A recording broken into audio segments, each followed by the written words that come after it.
प्रिय दोस्तों, let's at the create stories में आपका स्वागत है। उम्मीद है आज की कहानी आपको पसंद आएगी। मेरे चैनल को लाइक, शेयर एंड सब्सक्राइब करना ना भूलना। एक गांव में भिखू नाम का बहुत ईमानदार व्यक्ति रहता था।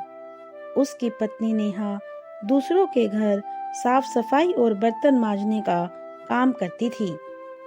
एक बार जब भिखू काम से थका हारा अपने घर पहुंचा, तभी उसकी पत्नी नेहा बोली, मैं आपका ही इंतजार कर रही थी।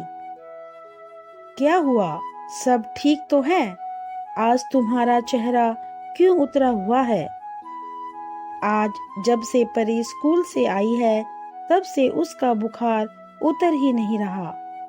परी भिखू और नेहा की इकलौती बेटी थी। नेहा की बात सुनकर भिखू उदास होकर गहरी सोच में डूबते हुए बोला, लेकिन हमारे पास तो परी को डॉक्टर के पास ले जाने के लिए पैसे भी नहीं हैं। तुम्हें तो अपने घर की परिस्थिति का पता ही है। मेरी एक बात समझ में ये नहीं आती है, हमारे पास 5 बीघा उपजाऊ जमीन है, फिर भी आप मजदूरी करते हैं, उससे हमें मिलता ही क्या है?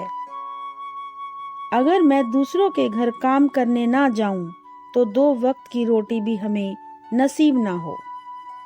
तुम्हें तो पता ही है, हमारी 5 बीघा जमीन चौधरी होशियार सिंह के पास गिरवी रखी है।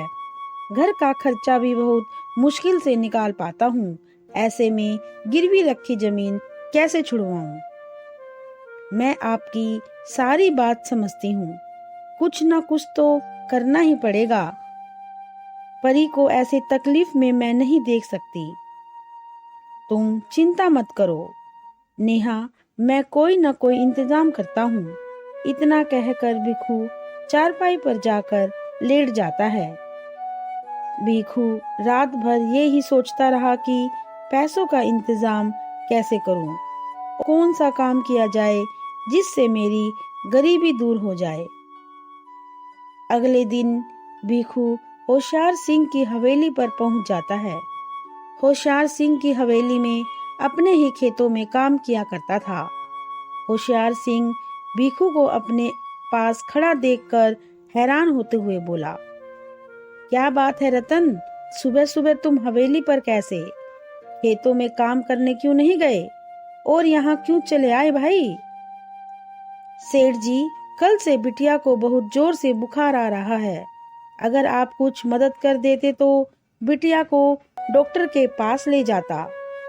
मैंने क्या यहाँ धर्मशाला खोल रखी है, खैर जो खैरात बांटता फिरूं? बच्चा तुम्हारा है तो तुम ही देखो क्या करना है।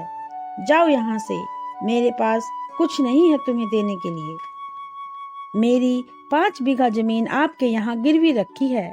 अगर आप मेरी जमीन मुझे दे दे तो बड़ी कृपा होगी। वाह भाई वाह, ऐसे कैसे तुम्हें दे दूं? तुम्हारे पिताजी ने 2 लाख रुपए का जो कर्जा लिया था जब तुम्हारी माँ बीमार थी, आज वो 2 लाख सूद समेत 7 लाख हो गया है। लेकिन मालिक, मेरे पिताजी भी अपने ही खेतों में मजदूरी करते करते चल बसे और मैंने भी अपना बचपन और जवानी अपनी ही जमीन पर बंधुआ मजदूरी में बिता दी। कुछ तो रहम कीजिए। ठीक है ना, फिर मुझे मेरा सूद समेत पैसा वापस कर दो और छुड़वा लो अपनी जमीन। होशियार सिंह की जली कटी बातें सुनकर भिखू वहां से चला जाता है। एक पेड़ के नीचे आके बैठ जाता है। तभी एक बूढ़ा व्यक्ति उसके पास आता है और कहता है, क्यों भाई, यहाँ उदास क्यों बैठे हो? क्या बताऊं बाबा, मेरी समस्या का हल आपके पास नहीं मिलेगा। कह के तो देखो बेटा, क्या पता तुम्हारी मैं कुछ मदद कर सकूं। इतना कहते ही भिखू अपनी घर की आर्थिक हालात बूढ़े बाबा से कह देता है। कुछ ही दूरी पर एक घना जंगल है। वहाँ बहुत बड़ा बाजार लगता है, जहाँ पर सामान बहुत सस्ता मिलता है। तुम वहाँ से सामान खरीदकर अपना व्यापार शुरू कर सकते हो। बूढ़े बाबा की ये बात सुनकर भिखू फिर से उदास हो जाता है। अब क्या हुआ बेटा, तुम फिर से क्यों उदास हो गए? लेकिन बाबा, सस्ता सामान खरीदने के लिए भी कुछ तो चाहिए। मेरे पास तो एक अन्नी भी नहीं है। बूढ़ा मुस्कुराता हुआ उसे 5 रुपए का सिक्का देते हुए कहता है, बेटा, इससे शायद तुम्हारी कुछ मदद हो जाए। बूढ़े का धन्यवाद करके भिखू उसी समय घने जंगल की ओर उस बाजार की तलाश में निकल जाता है। कुछ ही दूर जाने पर भिखू को वहाँ एक ऐसी जगह दिखाई देती है जहाँ बहुत बड़ा मेला लगा होता है। भिखू को वहाँ यह देखकर बहुत हैरानी होती है कि ग्राहकों की तुलना में दुकानदार अधिक थे। भिखू एक राशन की दुकान पर गया और दुकानदार से बोला, भाई, ये चावल की बोरी कितने रुपए की है? सिर्फ 50 पैसे की। क्या, सिर्फ 50 पैसे की? हाँ भाई, सिर्फ 50 पैसे की। बताओ, और तुम्हें क्या क्या चाहिए? ठीक है, 1 बोरी चावल, 1 बोरी चीनी, 1 बोरी दाल और 1 बोरी आटा ही दे दो। इस तरह भिखू वहां से अपनी जरूरत का सामान लेकर घर पहुंच जाता है। उसकी पत्नी नेहा इतना सारा सामान देखकर कहती है, क्या हुआ, किसी से फिर से कर्जा लेकर आए हो क्या? नहीं भगवान, मैंने किसी से कोई कर्जा नहीं लिया और अब हम किसी की गुलामी नहीं करेंगे, हम अपनी दुकान खोलेंगे। ये कहते हुए भिखू अपनी पत्नी नेहा को सभी बातें बता देता है। अब भिखू उसी बाजार में जाकर जरूरत का सामान सस्ते दामों पर खरीदकर बाजार के भाव में लोगों को बेचता था। भिखू को अब अच्छा खासा मुनाफा होने लगा था।